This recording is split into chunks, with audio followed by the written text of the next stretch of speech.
Đi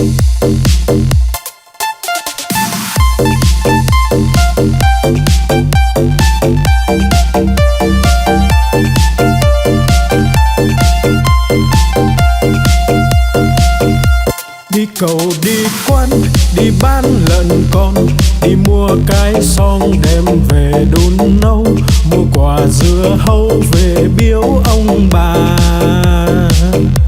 mua một đàn gà về cho ăn thóc, mua lược chải tóc, mua cặp gội đầu, đi mau về mau kẻo trời sắp tối.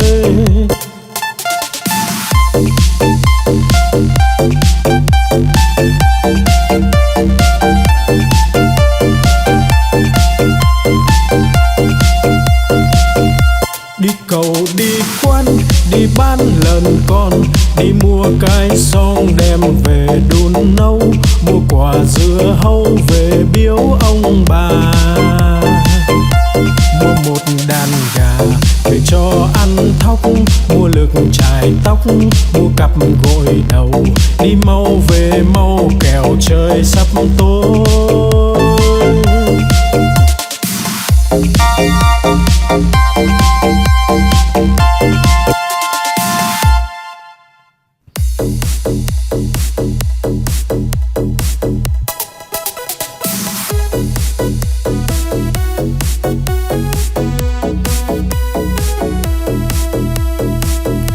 Bướm bay bướm lượn, bướm đậu nhành hoa, khoe đôi cánh đẹp rực rỡ muôn màu. Bướm bay bướm lượn, bướm đón mùa xuân, vàng xanh đỏ tím, bướm bay dợp trời.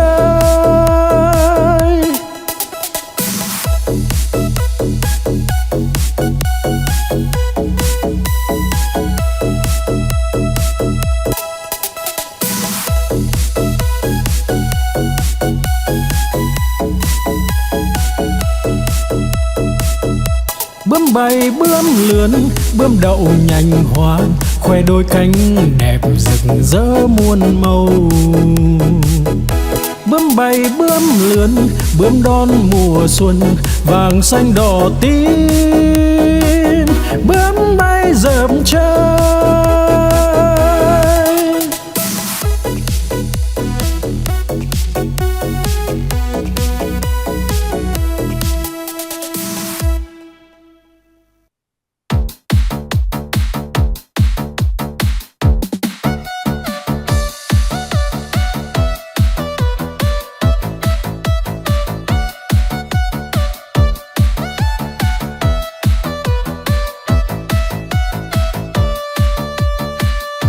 No lòng phĩ dạ là con cá cơm, không ướp mà thơm là con cá ngát, liệng bay thoăn thoắt là con cá chim, hột cẳng chết chìm là con cá đuối, nhiều năm nhiều tuổi là cá bạc đầu, đủ chữ đủ câu là con cá đối, mai nở tàn tối là con cá hoa, trắng muốt làn da là cá út thịt, lưng dài hẹp nách là cá lòng tong, ốm yếu hình dung là con cá nhái.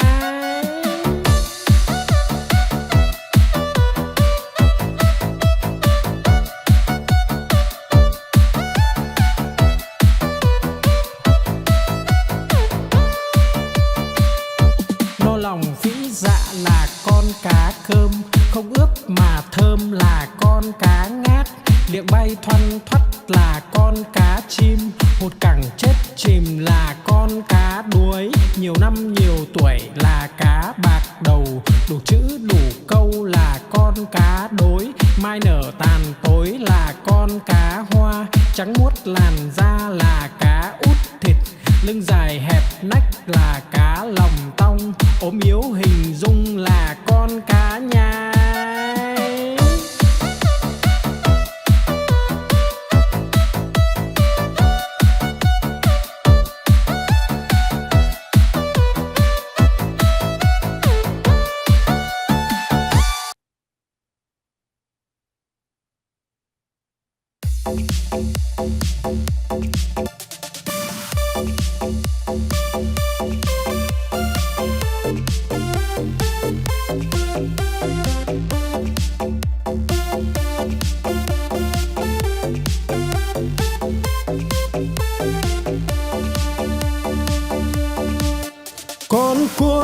mà có hai càng, đầu tai không có bò ngang cả đời.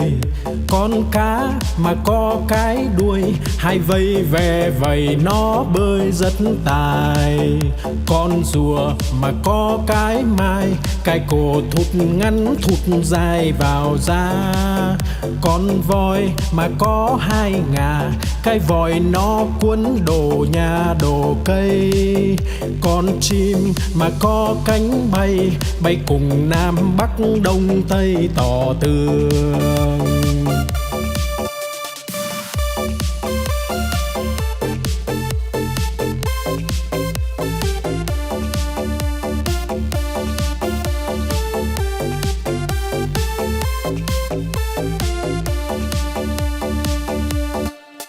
Con cua mà có hai càng, đầu tai không có bò ngang cả đời. Con cá mà có cái đuôi, hai vây ve vầy nó bơi rất tài. Con rùa mà có cái mai, cái cổ thụt ngắn thụt dài vào da. Con voi mà có hai ngà, cái vòi nó cuốn đồ nhà đồ cây. Con chim mà có cánh bay, bay cùng Nam Bắc Đông Tây tỏ tường.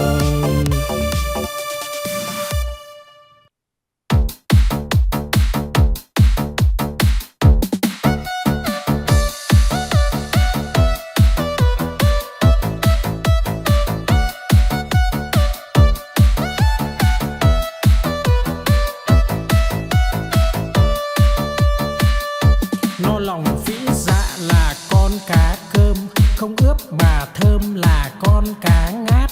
Liệng bay thoăn thoắt là con cá chim, hột cẳng chết chìm là con cá đuối. Nhiều năm nhiều tuổi là cá bạc đầu, đủ chữ đủ câu là con cá đối. Mai nở tàn tối là con cá hoa, trắng muốt làn da là cá út thịt. Lưng dài hẹp nách là cá lòng tong, ốm yếu hình dung là con cá nhái.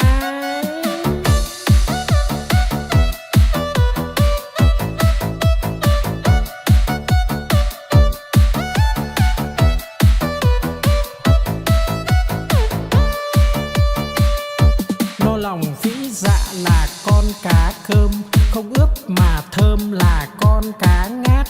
Liệng bay thoăn thoắt là con cá chim, hột cẳng chết chìm là con cá đuối. Nhiều năm nhiều tuổi là cá bạc đầu, đủ chữ đủ câu là con cá đối. Mai nở tàn tối là con cá hoa, trắng muốt làn da là cá út thịt. Lưng dài hẹp nách là cá lòng tong, ốm yếu hình dung là con cá nhái.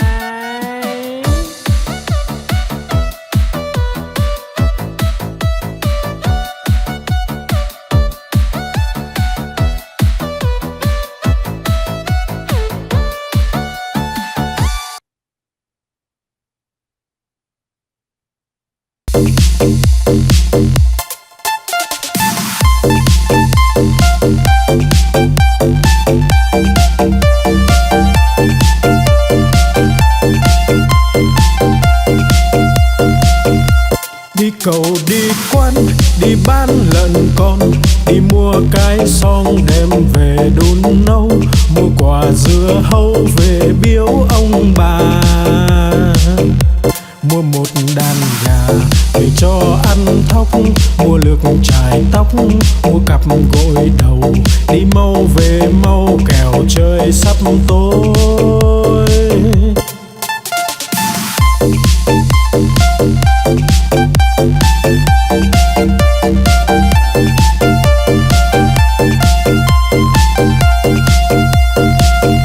Đi cầu đi quán, đi bán lợn con, đi mua cái xong đem về đun nấu.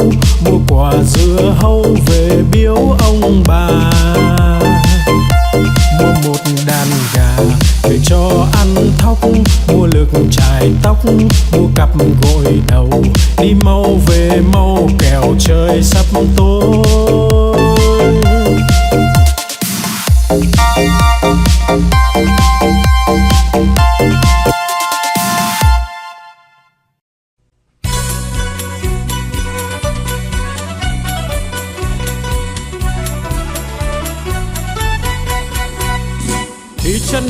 cầm cây roi thật to, bò không đi lấy cái roi ra chọc đít bò, bò đứng dậy đi ngay.